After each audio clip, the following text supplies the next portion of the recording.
Hey everybody, it is a kind of damp Saturday. We've been out working on the sugar shack today, getting the window put in and starting the siding. We have to go out and do some more milling this afternoon, but I wanted to start to use up some of this produce in the basement.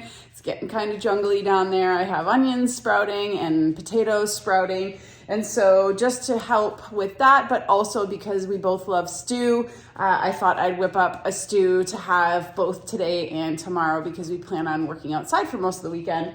And it's pretty awesome. We have such a good group of people that we work with and students that come to the school every year.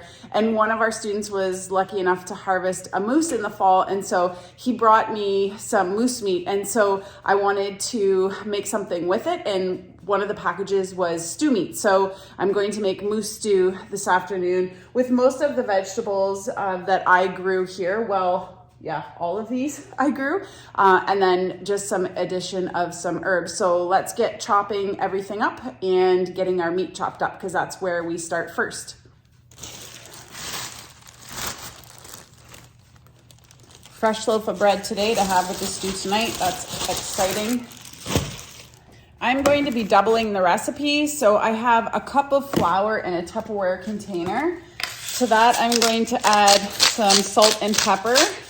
And that's what we're going to shake the moose meat around in and get it well coated.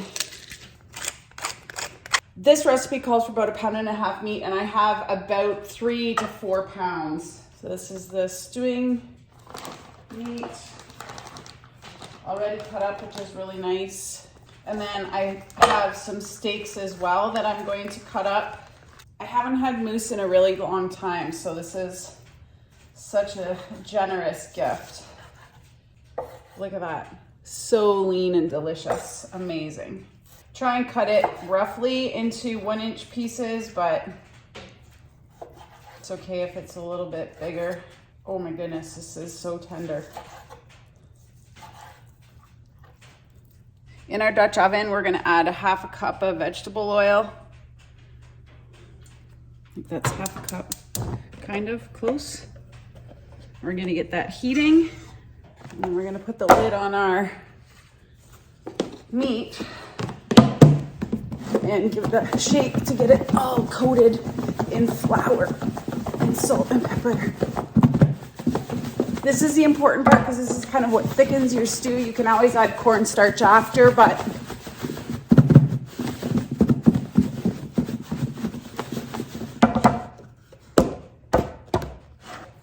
that's what it should look like. Okay, so now we're gonna add the meat. And this is gonna be a lot of meat for this little pan.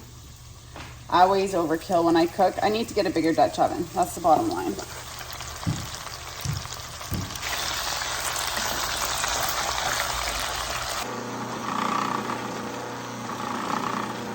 Last carrot from the garden in January, not bad.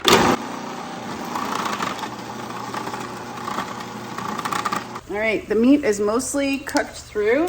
I'm just gonna add a little bit of white wine to try and deglaze the pan. That'll cook off eventually.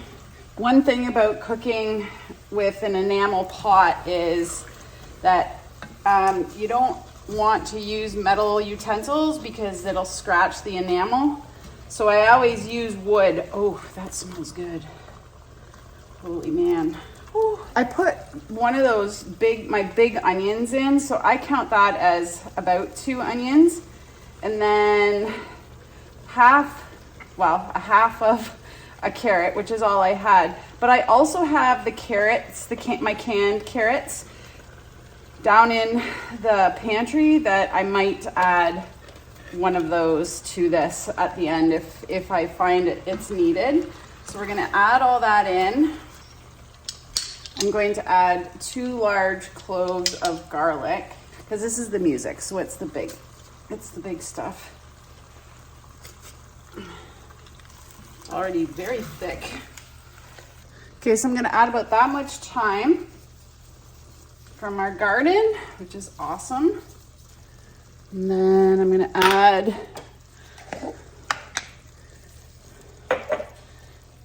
I don't know, that much rosemary. a healthy pinch of rosemary. So to this, we're gonna add 4 cups of bone broth and 1 quart of canned diced tomatoes. And we're just gonna bring this to a simmer. Basically, I'm gonna turn the heat right down and let this simmer away, and then we'll thicken it and flavor it more with maybe salt and pepper. Might not need it because the broth will have some salt in it. I usually salt it a little bit. Okay, let me just get my potatoes cut up, cubed, and then I can leave this on low and go out and get working. Basically, the number of potatoes we put in is going to be how much will fit in the pot without overflowing, which is typical of the way I cook. Whoop. We've reached our capacity. There you go. True to form for me. Scrape that bottom a little bit, and then I'm gonna let this simmer. Oh geez. Just can't leave well enough alone. Look at how delicious that looks. Okay. One more addition though. This won't put us over the edge. I'm gonna add, see if Brian gets it or me. 1, 2, 3, and a little one, bay leaves. Okay, so I'm gonna let this kind of simmer, get going, and then I'm gonna head outside, and so I'll crank it right down on low. I actually thought about putting it on the wood stove, but I wanna make sure that it's got enough time to cook. All right, we just got in from working on the mill. We lost light, so it's time to come in. I need to taste this. Do a little taste test, see if there needs to be anything added. It tastes so good, but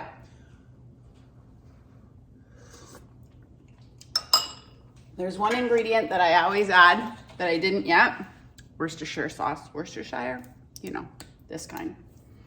So I'm gonna give a couple of squirts of that. Mix it in, serve some bowls. Cut some fresh bread.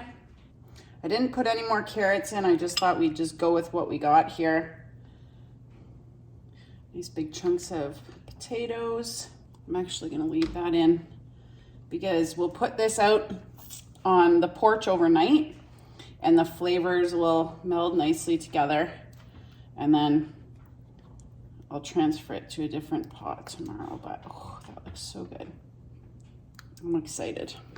We have, this is our old loaf of bread, so we'll eat that up first. But it's gonna be great. All right, guys, I'm not gonna wait for Brian to come in to do the big reveal and to have him eat it. I know he's gonna like it.